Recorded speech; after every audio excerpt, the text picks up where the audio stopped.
માતાજી જેમ ઉપાદાન માટે નિમિત્ત અકિંચિત કરશે, શું તેમજ સામાન્ય પણ વિશેષ માટે અકિંચિત કરશે?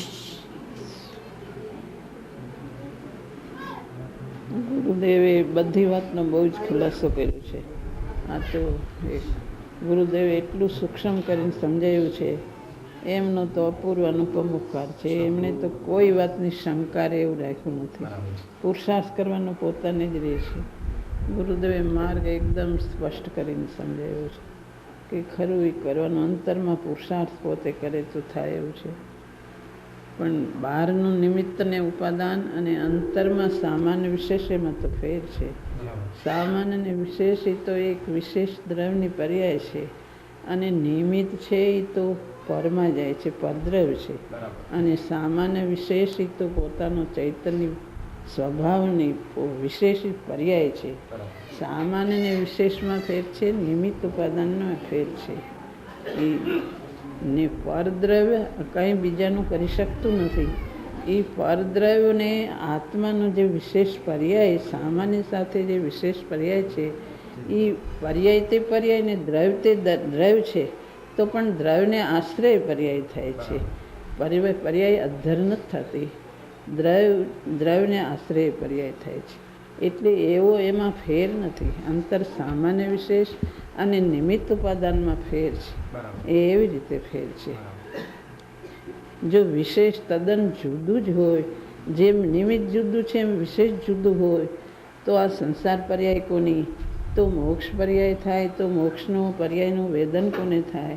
એ વેદન ચૈતન્યમાં થાય છે. જે સાધનાની પર્યાય પ્રગટે છે, સમ્યક દર્શન જ્ઞાન ચારિત્રની જે સાધનાની પર્યાય પ્રગટે, એ પર્યાય પણ પોતામાં એને વેદન પોતાને થાય છે. એ કાંઈ વેદન બીજાને થતું નથી. એ પોતાને કે પોતે સમ્યક દર્શનની પર્યાય રૂપે પરિણમો, સ્વાનુભૂતિ રૂપે પરિણમો, જ્ઞાન રૂપે પરિણમો અને ચારિત્રની દશા રૂપે પરિણમો. એને પોતાને એમ જ થાય છે કે હું સ્વાનુભૂતિ રૂપે પરિણમી ગયો, અથવા અમે ચારિત્ર દશાની પર્યાય મને પ્રગટ થઈ, એમ બીજાને પ્રગટ થઈ એમ નથી માનતો. કે કંઈ બહાર પ્રગટ થઈ એમ નથી માનતો, કે ચારિત્રની લીનતા ક્યાંય બહાર આવી, કે સમ્યક દર્શનની પર્યાય મારાથી બહાર આવી, એમ નથી. પણ પર્યાય તે એક અંશ છે, અને દ્રવ્ય તે સામાન્ય અનાદિ અનંત છે. અને પર્યાય તે અંશ છે. એ અંશને અંશી જેટલો એમાં ફેર છે. પણ એ અંશ છે એ દ્રવ્યનો અંશ છે. એ જે નિમિત્તને ઉપાદાન છે એ જુદું છે, અને આ સામાન્ય વિશેષ છે એમાં ફેર છે. આ તો અંશ અંશીનો એમાં ફેર છે. એ અંશ ચૈતન્ય પર્યાય છે. દ્રવ્ય કોઈ દ્રવ્ય પર્યાય વગરનું હોય નહીં, અને પર્યાય દ્રવ્ય વગરની હોય નહીં. એવો એનો સામાન્ય વિશેષને તો એવો સંબંધ છે. તો નિમિત્ત તો પરદ્રવ્ય છે, છતાં સાધનાની પર્યાયની અંદર એને જે શોભા વચ્ચે આવે, એમાં દેવગુરુ શાસ્ત્રની મહિમા હોય. એ દેવગુરુ શાસ્ત્રને સાથે રાખે છે. પણ એ શુભ ભાવમાં એને એવી ભક્તિભાવ આવે છે. પણ જે વિશેષ પર્યાય પ્રગટે છે એ પોતામાં પર્યાય પ્રગટે છે. એ પર્યાય બહાર નથી પ્રગટ. એનું વેદન પોતાને થાય છે. જો એ પોતાથી બહાર હોય પર્યાય, તો એનું વેદન કે મોક્ષ માર્ગ તો પછી કોનો?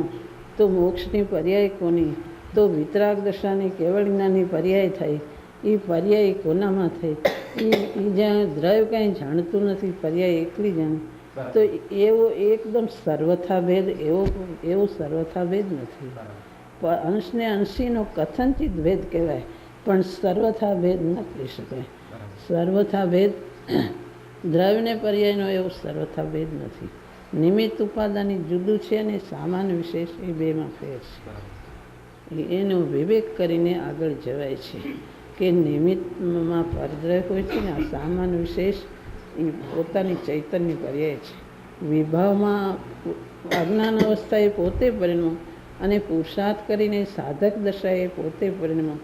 દ્રવ્યની દ્રષ્ટિ કરીને, દ્રવ્ય ઉપર દ્રષ્ટિ કરીને જે પર્યાય પ્રગટે એ પોતામાં દ્રવ્યના આશ્રય પ્રગટે છે. પણ એ અંશ છે, અને અંશીનો એને આશ્રય છે. એમ સામાન્ય વિશેષ એવી રીતે છે, પણ બે જુદા કટકા એવી રીતે નથી.